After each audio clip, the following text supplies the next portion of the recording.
स्वाभिमानी भीमसैनिकांचा आमदार रोहितदादा पवार यांना पाठिंबा। प्राध्यापक विकी गायतडक यांच्या अध्यक्षतेखाली घेतली पत्रकार परिषद। दिनांक 15 नोव्हेंबर रोजी बहुजन विराट मेळाव्यास उपस्थित राहण्याचे आवाहन। छत्रपती शिवाजी महाराजांचा विजय हो, लोकशाही रामभाऊ साठेंचा विजय हो, महात्मा फुल्यांचा विजय हो, राजर्षी शाहू महाराजांचा विजय हो, शिवशाहू अहिल्याबाई होळकरांचा विजय हो, शिवशाहू फुले आंबेडकरांचा विजय हो। रोहित दादा तुम आगे बढ़ो, हम तुम्हारे सहारे। रोहित दादा तुम आगे बढ़ो, हम तुम्हारे सहारे। एकच वादा रोहित दादा, एकच वादा रोहित दादा। विधानसभेची निवडणूक सुरू असो, रोहित दादा राजेंद्र पवार हे या निवडणुकीमध्ये उमेदवार म्हणून उभे आहेत आणि त्या अनुषंगाने दलित आदिवासी भटके मुक्त यांच्या विचारावर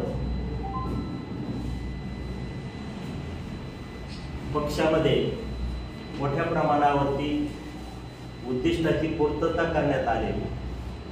आदरणीय शरदचंद्रजी पवार साहेबांनी मराठवाडा विद्यापीठ नामांतराच्या वेळी पुलंचं सरकार असताना स्वतः संसदेमध्ये ठराव मांडून नामविस्तार दिनाचा निर्णय किंवा नामविस्ताराचा निर्णय हा त्या ठिकाणी घेतलेला होता। आणि या काळामध्ये शरदचंद्र पवार यांचा जो निर्णय होता तो विरोधी सत्ताधारी जे होते त्यांना त्या ठिकाणी योग्य वाटला नाही, मतभेद झाले आणि त्यातून शरद पवार साहेबांनी त्या नामांतराच्या निर्णयावरती ते ठाम राहिले। नामविस्ताराचा निर्णय झाला, नामविस्तार झाला आणि या नामविस्तारामध्ये पवार साहेबांना स्वतःची सत्ता जी आहे ती सत्ता त्या ठिकाणी घालवावी लागली। त्यांनी सत्तेचा विचार केला आणि सत्तेचा विचार न करता डॉक्टर बाबासाहेब आंबेडकरांचं नाव मराठवाडा विद्यापीठाला देऊन मराठवाड्याच्या जनतेला विश्वासात घेऊन नामविस्तार म्हणजे मराठवाड्याचाही विस्तार, नावाचाही विस्तार त्यांनी त्या ठिकाणी केलेला होता। त्याचबरोबर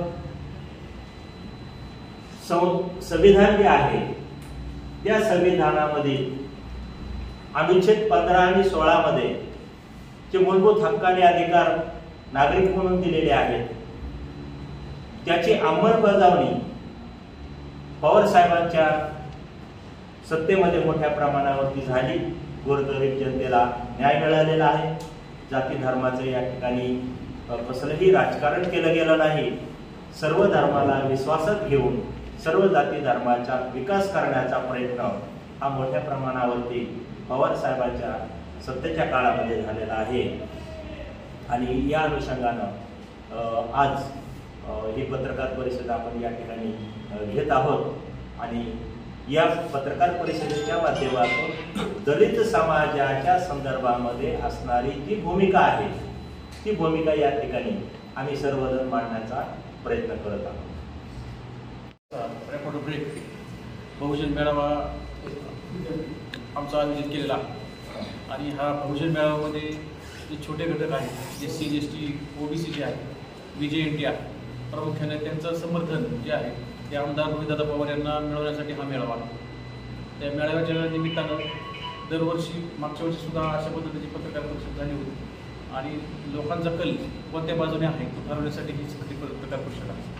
तर याच्यामध्ये मला फक्त एवढंच सांगायचे की महामानव डॉक्टर बाबासाहेब आंबेडकरांनी जो आपल्याला जगण्याचा अधिकार दिला त्या जगण्याचा अधिकार देण्यासाठी आज आपण बरेचसे पत्रकार आहात। लोकशाहीचा चौथा स्तंभ म्हणून आज आपण काम करतात आणि या लोकशाहीच्या चौथ्या स्तंभामध्ये महामानव डॉक्टर बाबासाहेब आंबेडकरांनी सांगितलं की 4th पोल ऑफ कॉन्स्टिट्यूशन हा खूप महत्त्वाचा भाग आहे आणि त्यांनी पूर्ण आपली चळवळ करत असताना त्यांनी त्यांचे विचार कधीही कॉम्प्रोमाइज केले नाही।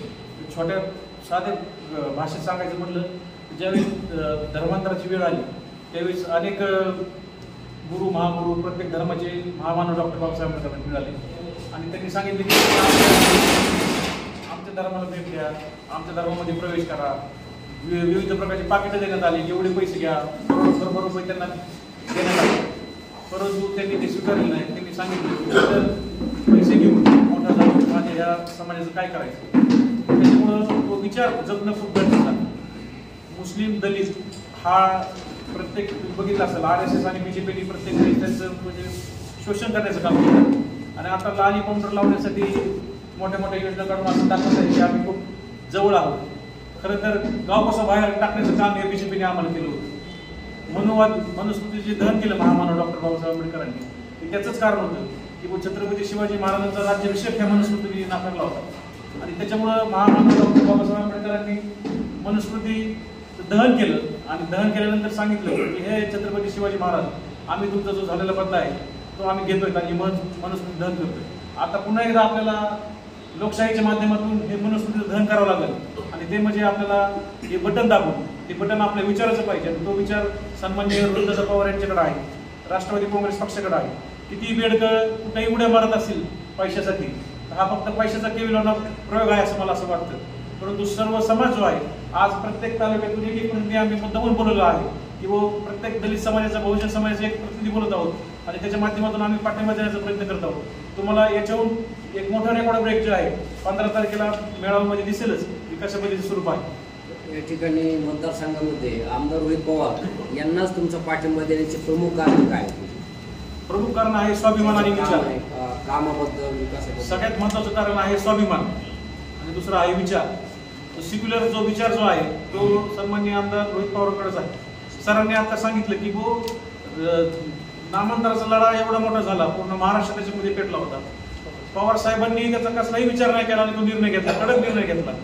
असा सेक्युलर विचार असणं हे खूप गरजेचं आहे आणि तो विचार खूप महत्वाचा आहे. विकास कामाची तर माझ्याकडे यादीच आहे. मी GR घेऊन आलो त्याच्यासाठी की कोणी उगाच भंपकपणा नाही, यांनी असं केलं यांनी तसं केलं. कामाचं बोलायचं म्हणलं तर स्पेसिफिक त्यांनी संविधान स्तंभ बांधला. संविधान स्तंभ हा कोणत्या एका समाजाचा नाही, पूर्ण भारत देशाचा आहे. तो स्तंभ त्यांनी बांधण्याचं काम केलं आणि तो स्तंभ मी तुम्हाला मुद्दामून सांगू इच्छितो की तो स्तंभ कोरोना काळामध्ये बांधलेला आहे. मी स्वतः तिथं होतो.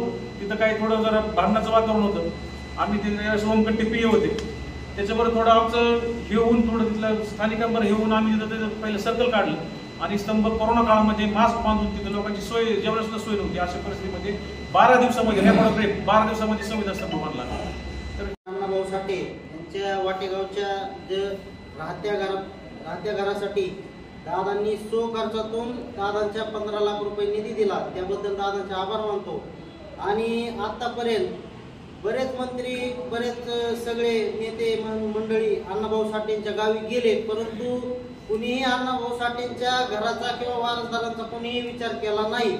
तर दादांच्या ती गोष्ट लक्षात आल्याच्या नंतर दादांनी तात्काळ मदत केली व दादांनी येणाऱ्या काळात स्मारकाचा विषय अण्णाभाऊ साठे यांच्या वाटेगाव येथील स्मारकाचा व जमिनीचा विषय अर्जंटमध्ये मार्गी लावू असे मुख्यमंत्री साहेबांना पत्र दिले व आणि येणाऱ्या काळात दादांची कामे चांगली आहेत व आम्ही दादांच्या सोबत आहोत. समाज दादांच्या पाठीशी आहे. एवढंच बोलतो. परिषद घेत असताना सगळे होते का तिथं हे बघणं गरजेचं आहे. समजतं म्हणजे सगळे व्यवसायिकांचा विचार घेणं गरजेचं आहे. मग आम्ही कुठून पाकिस्तानहून आलो काय असं मला प्रश्न वाटतं. त्याच्यामुळे समजतं म्हणजे समजतांचा विचार केला पाहिजे. एकटा म्हणजे समजतं नसतो, 2 माणसं म्हणजे समजतं नसतं, सोबत फिरणारे खाणारे पिणारे म्हणजे समजतं नसतं. आणि स्पष्ट मला सांगायचं म्हटलं तर आमच्या पत्रकार परिषद दिवसा होतात हे मला सांगणं खूप गरजेचं आहे. दिवसा पत्रकार परिषद होते हे त्याचं एक समक्ष उदाहरण आहे. आणि दुसरा जो मुद्दा तुम्ही सांगितला विकास कामाचा, दादांनी खूप मोठी विकास कामं केलेली आहेत. त्याची खूप मोठी यादी माझ्याकडे आहे. तुम्ही जर म्हणलं की विकास कामाला आपण दाखवतो, परंतु विकास कामं सोडून पूर्ण महाराष्ट्रासाठी आणि भारतासाठी जे RSS आज डॅमेज करते, मुस्लिम धर्म असू द्या, दलित असू द्या, OBC असू, आज प्रत्येक आरक्षणाचा मुद्दा आहे. बऱ्याच जणांना माहीत असेल की OBC आरक्षण जे आहे हे राजकीय आरक्षण रद्द झालेलं आहे. कोर्टामध्ये ते आरक्षण केलेलं आहे. मराठा समाजाचं आरक्षणाचा तोच मुद्दा आहे.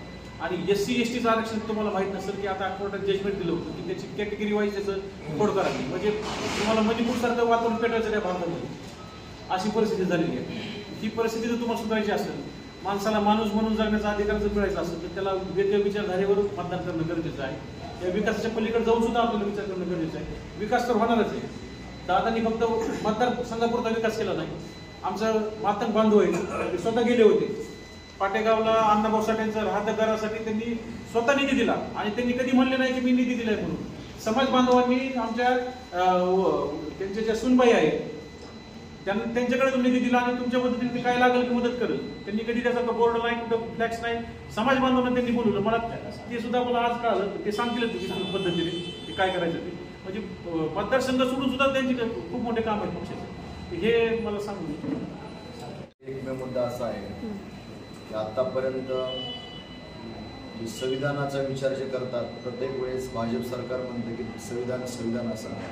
भाजपच्याच काळामध्ये स्वातंत्र्य झाल्यापासून भाजपच्या काळामध्ये संविधानाची प्रत जाळण्यात आली होती दिल्लीमध्ये. भाजपचं कुठलेही मोठ्या मोदी शहा असू द्या कुणीही पण त्या आरोपींना आजपर्यंत अटक करण्याचा प्रयत्न केलेला नाही. तिथं गोष्ट लांब राहू द्या, पण आजपर्यंत काँग्रेसमध्ये संविधान जेवढं जपण्यात आलं तेवढं कुठल्या पक्षात जपता आलेलं नाही. आणि दुसरी गोष्ट, आम्ही खेड्यापाड्याची लोक आहोत, शहरातली नाही. खेड्यापाड्याची आम्ही चुनचुन भासतो ती शहरातल्या लोकांना माहीत नसते. त्याच्यामुळं आम्हाला काही जरी झालं, आम्ही आमच्या इथून पुढच्या पिढ्या पण असतील, काँग्रेस राष्ट्रवादी काँग्रेस असतील, याच्याशिवाय आम्ही पर्याय नाही. भाजपला काही जरी झालं, आमचे कामं कमी होऊ द्या, पण भाजपला कधीही वोटिंग होणार नाही. भाजप सोबत जातील ते अनेक काही वेगवेगळ्या कारणाने जातील. कारण भाजप हा पहिल्यापासून बघतो सत्तेमध्ये असताना कर्नाटकमधले काय बरेचसे मंत्री असतील, उत्तर प्रदेशले असतील, मध्य प्रदेशमधले असतील, त्यांनी बऱ्याच लोकांनी घटनेविरुद्ध बरेचसे त्यांनी घोषणा केव्हाची केलेली. हे आम्हाला अजिबात मान्य नाही. कमळ हे चिन्ह आमच्या समोर जर दिसत असेल भीमसैनिकासमोर, टोटली आम्हाला ते कदापि मान्य नाही. आणि महत्त्वाची गोष्ट, रोहित पवार हे मतदारसंघामध्ये येतात, राज्यभर त्यांची चर्चा आहे, देशभर त्यांची चर्चा आहे. आणि रोहित पवार अशाशी आहे की प्रत्येक मतदारसंघामध्ये प्रत्येक खेडेगावामध्ये जाऊन त्यांनी बौद्ध समाजामध्ये, मातंग समाजामध्ये, सर्व मागासवर्गीय समाज असतील त्यांना कामाचं आश्वासन दिलेलं आहे. आणि आतापर्यंत कामं त्यांनी बरेचसे काम केले. सरांकडे त्याची लिस्टसुद्धा आहे. तर इथून पुढं सुद्धा सर्व खेड्यापाड्याचे, सर्व बौद्ध बांधव असतील, सर्व मागासवर्गीय मातंग टोटली समाज असेल तर टोटली 80% जास्त आम्ही टोटली रोहितदादांच्या पाठीमागेच आहोत आणि रोहितदादांनाच मानणार इथून पुढं. कारण रोहितदादा इथून पुढं हटणार नाहीत. त्याच्यामुळे आम्ही कायम स्वरूपी रोहितदादा समोरच आहोत आणि त्यांनाच पाठीमागे